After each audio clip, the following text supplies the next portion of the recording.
تم ہر طرح کا کام کر لو مگر یہ شجرہ طیبہ میدان چھوڑ کر نہیں جائے گا۔ یہ تو ہمیں کہہ رہا ہے کہ مجھے دیکھتے رہو اور میدان میں ڈٹے رہو۔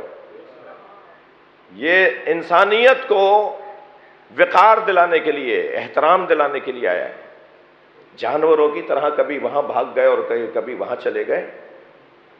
جی، نامفہوم زندگی، ابہام پر مشتمل زندگی، مبہم زندگی، یہ نہیں چاہتا کہ یہ انسان ایسے سے ایسے گزریں، ایسے چلیں، ایسے بڑھیں، اگرچہ مشکل ہے، اگرچہ بہت مشکل ہے۔ یہ چند ہی لوگ نکلتے ہیں، ان لوگوں کو بھی تعداد کا شوق نہیں ہے، مجمع لگانا ان کا مطلب ہی نہیں ہے۔ یہ گھرانہ نہیں چاہتا کہ تعداد میں لوگ زیادہ ہوں، یہ کمیت پر توجہ نہیں دیتے، یہ کیفیت پہ توجہ دیتے ہیں۔ کوئی ضروری نہیں ہے کہ 2000 لوگ ہوں تو صاحب بہت بڑا مجمع ہے، کہا نہیں 5 ہوں مگر کام کے ہوں، کم ہوں لیکن قابل ہوں، کم ہوں لیکن انسان ہوں۔ اور یقیناً وہ 2000 کا مجمع جو پریشان کرتا رہے، الجھنوں میں مبتلا رہے، الجھنوں میں مبتلا کرے، اس سے بہتر ہے کہ وہ 5 ہوں جو پہاڑ کی طرح کھڑے ہوں۔ المومن کجبل الراسخ، مومن جمے ہوئے پہاڑ کی طرح ہوتا ہے۔ اس کے وہ کسی کے کہنے پر اور کسی کے اثر میں نہیں آتا، اس سے ہوائیں ٹکراتی ہیں، اس سے مسائل کا سامنا کرنا پڑتا ہے اور وہ جمع رہتا ہے، وہ کھڑا رہتا ہے۔ جی، آج مصائب کا بیان جس شخصیت کا ہے، ان کے بابا کی عظمت دیکھیے۔ جب ایک جنگ میں مولا نے فرمایا جاؤ اس اونٹنی کے گھٹنے کاٹ کر آؤ تاکہ ہودج گرے اور جنگ ٹھنڈی پڑے، تو بھیجا تو محمد حنفیہ کو تھا، بیٹا جاؤ جا کر اس اونٹنی کے گھٹنے کاٹو، اتنے لوگ مر رہے ہیں، اتنا نقصان ہو رہا ہے۔ جی اچھا، مولا کا مزاج بھی یہی ہے۔ جب کسی سے مولا علی نے پوچھا کہ آپ میدان میں جاتے ہیں تو پہلے آپ کے نظر میں کون ہوتا ہے؟ تو فرمایا سرداروں کو دیکھتا ہوں۔ جی، زیادہ خوریزی کی ضرورت کیا ہے؟ تو حضرت فرمایا جاؤ جا کے ہودج گرے اور تاکہ جنگ ٹھنڈی پڑے، بہت سمجھا لیا تھا، بہت کہہ لیا تھا۔ تو حضرت محمد حنفیہ کو بھیجا، اپنے بیٹے کو بھیجا، فرزند علی ہیں، اور پھر بھیجتے ہوئے تقریباً 18 نصیحتیں فرمائی ہیں۔ جی، خطاب بات تو حضرت محمد حنفیہ سے کر رہے تھے مگر پورا لشکر سن رہا تھا۔ نصیحتیں فرمائی، ان نصیحتوں میں ایک نصیحت یہ فرمائی کہ قد قدمیک تزول الجبال ولا تزل، اپنے پیروں کو زمین میں ایسے گاڑ لینا کہ پہاڑ ہٹیں تم نہ ہٹنے پاؤ، تمہارے سامنے سے پہاڑ ہٹ جائیں مگر خبردار میرا مضمون، انسان اکمل کا انداز، انسان اکمل بہادر بناتا ہے، انسان اکمل شجاع بناتا ہے، ان کا تذکرہ بزدلی کا خاتمہ ہے، میدان میں ڈٹنا اور جمنا ان کے نام سے ہی آ جاتا ہے۔ جی، وہ فاروق بھائی، ایک سردار جی کا میں نے دیکھا کلپ، وہ کہہ رہے تھے کہ میرا پوتا روزانہ آتے جاتے صبح شام اچھلتے کودتے بھاگتے اور دوڑتے آوازیں لگاتا یا علی یا علی۔ ایک سکھ تو کہنے لگے، میں نے اپنے پوتے سے پوچھا بیٹا تم یہ یا علی کے نعرے کیوں لگاتے ہو؟ کہنے لگا دادا کیا کروں، جب میں یا علی کہتا ہوں میرے اندر طاقت آتی ہے۔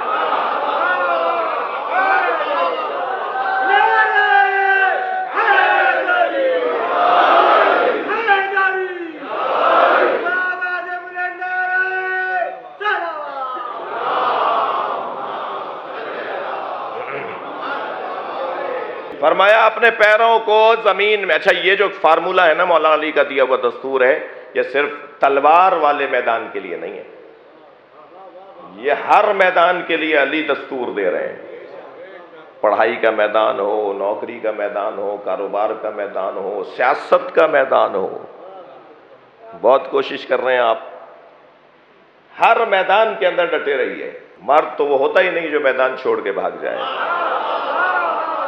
میں ایک بات کہہ رہا ہوں، اس کو قصداً تکرار کرتا ہوں اپنی تقریروں میں، کہ 3 لوگوں کو تو یا علی مدد بولنا ہی نہیں چاہیے، 6 دفعہ سوچنا چاہیے نعرہ حیدری لگانے سے پہلے۔ وہ 3 لوگ کون ہیں؟ پہلا وہ فرد جو بزدل ہو، بزدلوں کا علی سے کوئی تعلق نہیں، کمزور دلوں کو علی کے ساتھ اگر جڑنا ہے تو دل مضبوط کرنا پڑے گا، ویسے ہی یہ تذکرہ دل مضبوط کر دیتا ہے۔ بزدل کا کوئی تعلق علی سے نہیں ہے، ڈرپوک، بزدل، ہمت ہار جانے والا، ہاتھ پیر جس کے کانپنے لگیں، جسے بات کرنا نہ آتی ہو۔ جی میں اپنے قومی المیہ کی طرف بھی ایک جملہ کہہ دوں۔ ہمارے یہاں کام بڑی چاؤ سے شروع کیے جاتے ہیں، کام بڑے اہتمام سے شروع کیے جاتے ہیں، مگر سال بھر نہیں لگتا کہ وہ کام گم ہو جاتے ہیں، اس لیے کہ جن کی پسند کے وہ کام نہیں ہوتے۔ کچھ لوگوں کو تو 20 سال تک کھانے کھلا کے ان کی جماعتیں توڑوائیں، اور کچھ لوگوں کو چائے کی پیالی پر ہی توڑ دیتے ہیں، زیادہ محنت ہی نہیں کرنا پڑتی انہیں۔ لہذا سوچ سمجھ کے، ہمت حوصلے کے ساتھ۔ کل نشر پارک کی مجلس میں مجھ سے ایک جملہ ہوا، اس کو قصداً تکرار کر رہا ہوں۔ بعض لوگ گلے شکووں کے علاوہ کچھ اور کر ہی نہیں رہے، فلاں ایسا اور فلاں ویسا، اور اس نے یہ کیوں نہیں کیا، اور فلاں یہ کیوں نہیں کر رہے، اور سب سے ناراض ہیں، کچھ لوگ سب سے ناراض ہیں۔ میں ان سے کہوں گا کہ بھائی اپنا خون نہیں جلاؤ، وہ فارمولہ اپناؤ جو نبی اور آل نبی نے اپنایا ہے، اور وہ فارمولہ یہ ہے کہ اپنے گھر سے کام شروع کرو۔ جس کے بچے ہی اس کا ساتھ نہ دے رہے ہو، وہ قوم سے گلہ کیا کر رہا ہے؟ صلوات پڑھ لیں ذرا محمد و آل محمد۔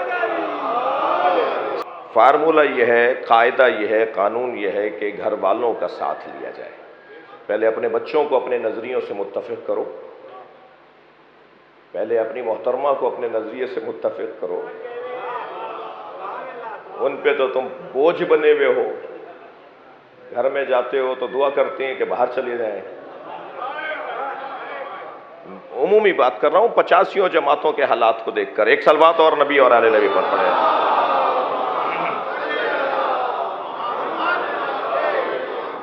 بات کر رہا ہوں کہ بزدل علی والا نہیں ہو سکتا، بزدل مولا علی والا نہیں ہو سکتا۔ دوسرا، وہ شخص جسے 6 دفعہ سوچنا چاہیے، وہ ہے کنجوس۔ کنجوس کا علی سے کوئی تعلق نہیں۔ جی تیسرا، تنگ نظر، گھٹے ہوئے دماغ کا انسان، چھوٹی باتوں میں مبتلا، جی سطحی سوچ رکھنے والا، دیواریں اور فصیلیں کھڑی کرنے والا، دروازے بند کرنے والا، نفرتوں کے علاوہ کوئی بات جسے آتی نہ ہو، تنگ نظریوں کے علاوہ جو بولتا ہی نہ ہو، ہمیشہ منفی سوچتا ہے، ہمیشہ غلط سوچتا ہے، ہمیشہ خود بھی اور دوسروں کو بھی پریشان رکھتا ہے۔ تنگ نظر علی والا نہیں ہوتا۔ وہ مسجد دیوبندیوں کی ہے، وہ بریلویوں کی ہے، وہ سلفیوں کی ہے، وہ شیعوں کی ہے، اللہ کی کون سی ہے؟ یعنی مسجدوں میں بھی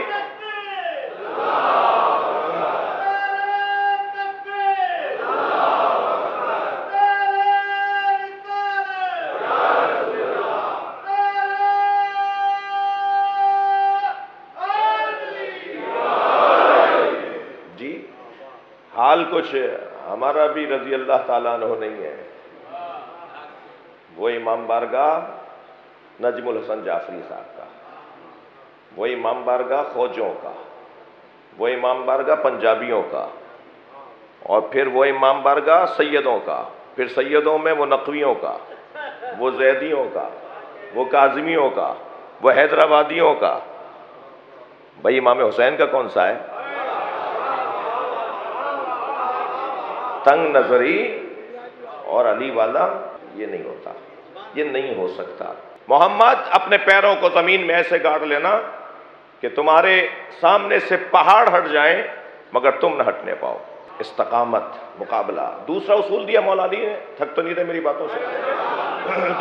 دوسرا اصول علی مولا نے دیا، انظر الی اقصی القوم، اپنی نگاہوں کو آخری دستے پہ رکھنا۔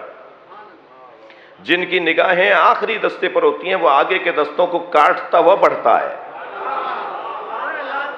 جس کی سوچ بلند ہوتی ہے، جس کا خیال اونچا ہوتا ہے، جو 10 باتیں بڑی بڑی سوچتا ہے تو وہ 2 کر پاتا ہے، لیکن جو باتیں ہی سطحی سوچتا ہو، جس کی سوچ ہی عارضی اور وقتی اور تنگ نظری والی ہو، وہ آگے نہیں بڑھ پاتا۔ اونچی سوچ۔ علامہ ہلی نے اپنے بیٹے سے پوچھا، بیٹا کیا بننا چاہتے ہو؟ کہنے لگا آپ جیسا۔ کہا کچھ بھی نہیں بنو گے۔ میں نے بہت کچھ سوچا تھا تو ہلی بناؤں.